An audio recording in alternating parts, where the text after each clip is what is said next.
En diciembre se cumplirán 111 años de la ocupación militar por parte de Estados Unidos de la bahía de Guantánamo, en Cuba. Se trata de la base militar más antigua del gobierno de Estados Unidos en ultramar. Durante un siglo, el territorio que Estados Unidos ocupó mediante un tratado impuesto por la fuerza a Cuba funcionó como una base de la Fuerza Naval. Pero en 2002, tras el atentado a las Torres Gemelas, la base de Guantánamo cambió de función. El presidente George Bush decidió crear allí un campo de prisioneros para aquellos detenidos sospechados de tener vínculos con Al-Qaeda y el ejército talibán, capturados principalmente en Afganistán e Irak. La elección de Guantánamo para este fin no fue casual. Con la excusa de que Guantánamo no se encuentra en territorio estadounidense, Bush firmó una orden para autorizar al Pentágono a mantener prisioneros sin presentar cargos y por tiempo indeterminado.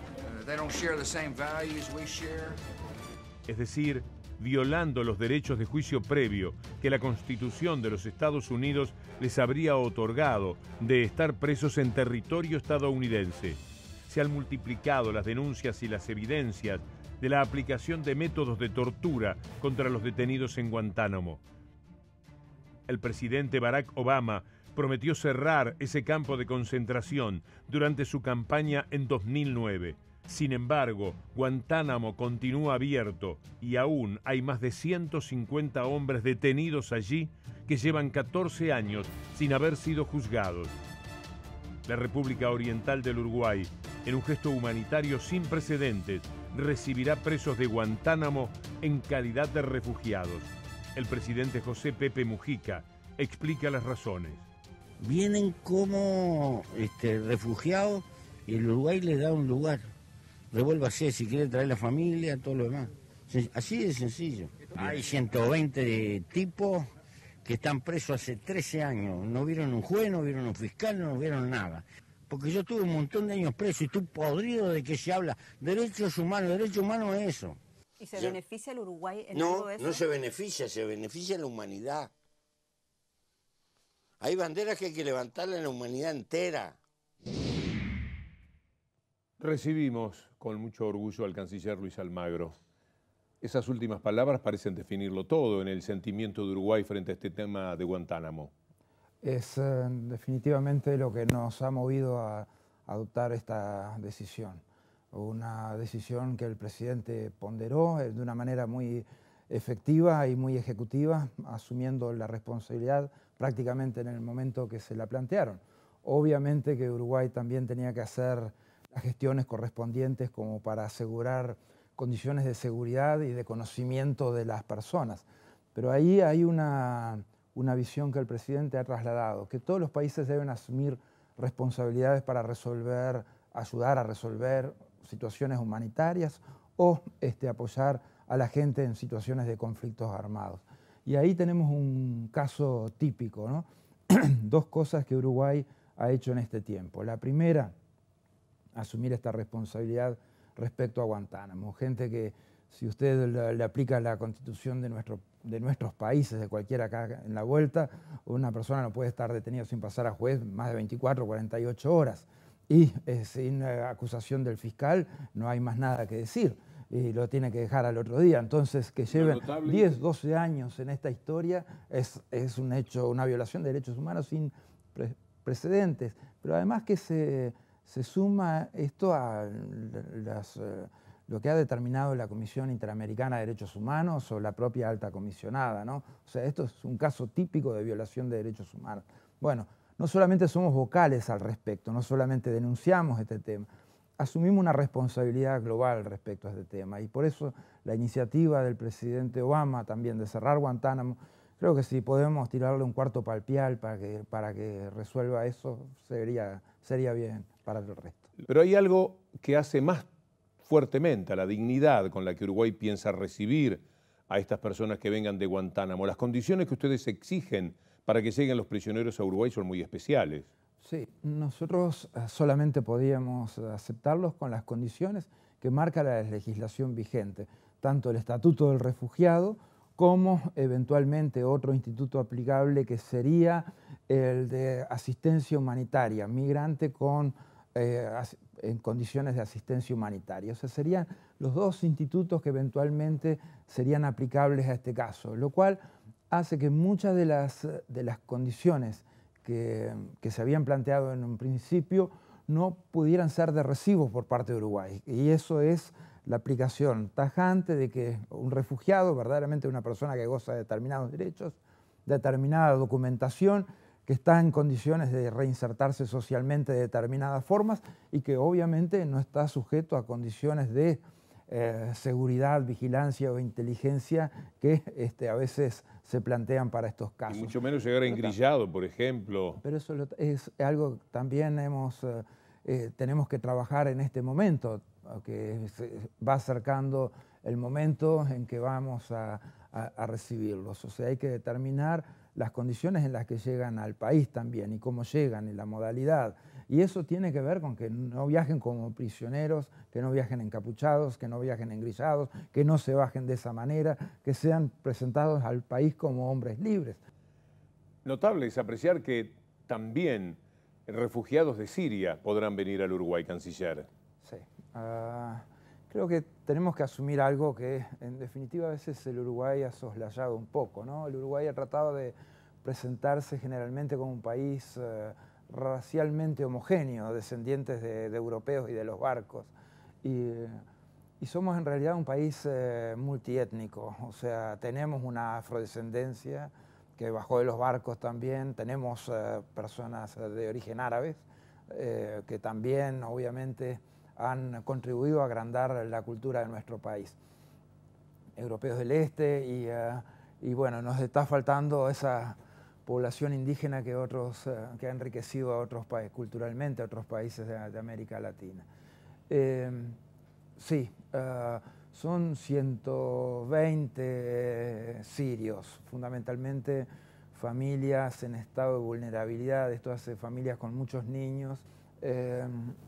Yo querría absorber la mayor parte de la preselección que ha hecho ACNUR, o sea, trasladar esto de los 120 a 160, si lo pudiéramos hacer en un par de contingentes diferentes, creo que están dadas las condiciones de logística como para hacerlo, y seguir avanzando en algo que definitivamente agranda al Uruguay. Sí, esto creo que tendría que ser un gesto motor de migración para el Uruguay. Nosotros querríamos que ese Uruguay del comienzo del siglo XX, ¿no? Que fue el Uruguay que arrasó en el crecimiento productivo, en la economía, fundamentalmente tenía el motor de la migración, ¿no? La migración agrandó la economía de ese país como ningún otro elemento. Y después coincide con el estancamiento del Uruguay, esa que entramos en primer año de escuela y éramos 3 millones y salimos de la universidad y éramos 3 millones todavía y seguimos siendo hasta ahora 3.300.000. Entonces, creo que tenemos que agrandar el país en todo sentido y la economía, la cultura, todas las variables sociales del Uruguay se van a ser un poco más dinámicas y más fuertes con esto. ¿Cómo siente que lo sorprende el Uruguay este 25 de agosto de mañana?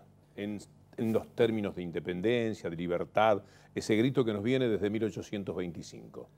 Mire, a mí más que el 1825, yo siempre hago referencia más a la gesta artiguista, ¿no? Que ya Artigas no estaba y 1811 y todo lo que siguió, ese proceso largo, eterno que siguió la independencia del Uruguay, tiene variables que hoy se han afirmado, ¿no? O sea, creo que hemos construido en estos últimos 9 años un país con cada vez más derechos para cada vez más personas. Hemos afirmado cosas muy importantes en la vigencia de los derechos humanos en el Uruguay, en lo que es agenda positiva de cada vez más derechos sociales, económicos, culturales, civiles, políticos, y eso es matrimonio igualitario, es aborto, es legalización de marihuana, es los peones rurales y las trabajadoras domésticas. Cada vez hemos logrado construir ese ideario artiguista de más derechos para más personas. Este proceso que ha vivido el Uruguay lo están compartiendo varios países de nuestra América Latina de una manera muy particular y varios de ellos están tratando de revalidar esa posibilidad de seguir luchando por criterios más inclusivos, más humanistas? ¿Cómo ve el panorama en general?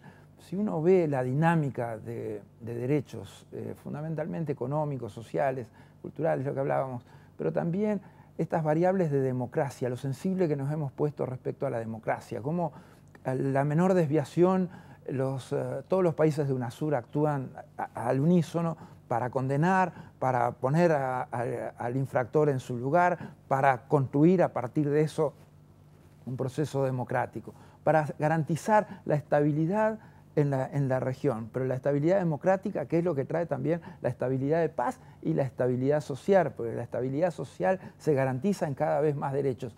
Y esta conexión fuerte que hay, cada vez más dinámica entre democracia y derechos humanos. La democracia no puede funcionar bien si no hemos garantizado hasta el último derecho que debe tener la gente. Entonces, no solamente es democracia, sino el esfuerzo de democratización que ha hecho el continente más desigual del mundo.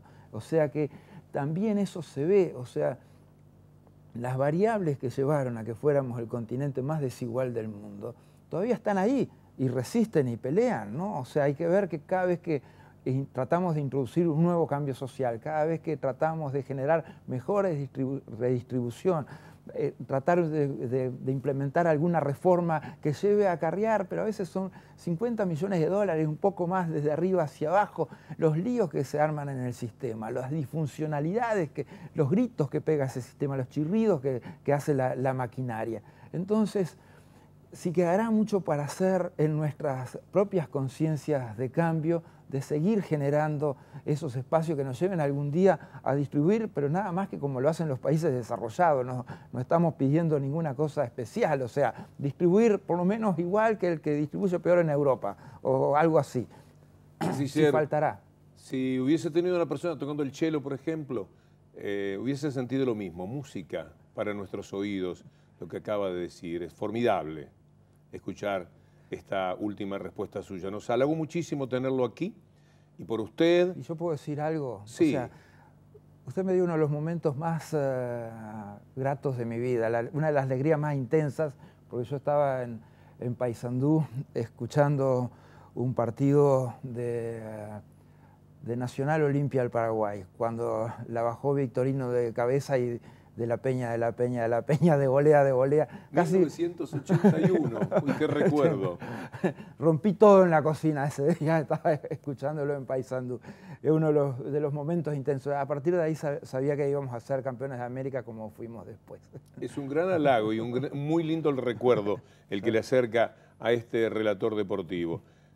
Por usted, canciller, y este honor que nos ha conferido de estar en el programa, por Uruguay, y este 25 de agosto de mañana, por América, de alguna manera, tenemos una canción interpretada por Gerardo Dorado, el alemán, le decimos, nosotros le decimos en Uruguay, en el mundo de la murga, un gran artista muy reconocido en la Argentina, que es el intérprete del leitmotiv musical de nuestro programa. Acabo de tener una foto con él.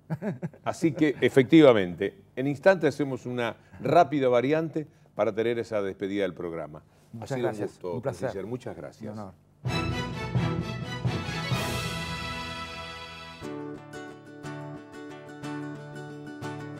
Te he visto volver, te he visto marcharte, rumbo de migrante, la ración del mundo insaciable. Te he visto gritar, quisieron callarte, vi llorar tu sangre, romper tus cadenas, curar penas y eran madres. Voy a entender tu hablar, que se hace libertad, voces de cambio, todas nuestras infaltables puras, americana piel, toda tu historia cruel, no has socavado la belleza que da tu cintura. Oh, oh,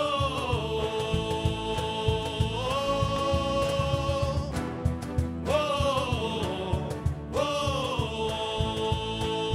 oh, tanto te soñé, transformada entera.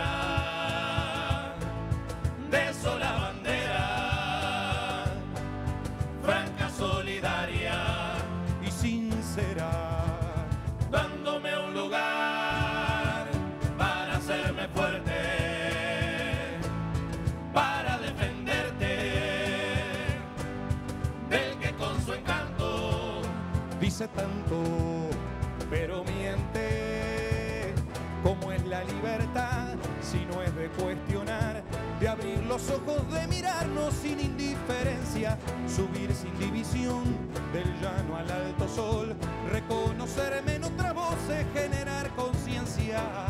Oh, oh, oh,